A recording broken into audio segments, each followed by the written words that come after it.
A new American intelligence briefing is warning the attack on the U.S. Capitol is part of an ongoing trend of extremists exploiting protests to carry out ideologically motivated violence. The FBI has said white supremacists pose the greatest domestic terror threat in the U.S. That threat does not stop at the U.S. border. Extremists are thriving here in Canada, too. The founder of the Proud Boys is Canadian. And as Heather Urix-West reports, the group has active chapters here. This week's a great audience as well. For months now, hundreds of people have gathered in downtown Calgary each week to protest COVID-19 restrictions. Among those attending on this December day, members of the white nationalist group, the Proud Boys. Last month, Global News asked Calgary's police chief if this was a concern. I think the thing we're really keying on is the behavior while in attendance. And for the most part, I think this is the 10th rally that we've had since around August in relation to the marches for freedom. And all of them have been actually really quite positive, and we haven't had a lot of issues. But their presence hit a nerve with Calgary City Councillor Jody Gondek.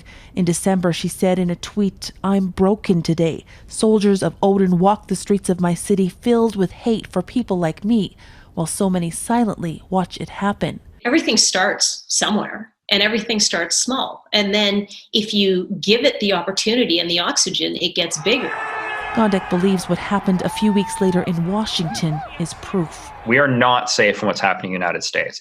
Exactly the opposite. We've contributed to it. The Proud Boys, a group tied to the attack on the Capitol building, was founded by Canadian Gavin McInnes. There are chapters in every Canadian city. We also have to keep in mind there are a lot of individuals that don't necessarily affiliate with Proud Boys or other similar groups, but are very much engaging with their social media platforms. As the federal government works to determine whether the Proud Boys should be formally designated as a terrorist organization, many of their online platforms have now gone dark.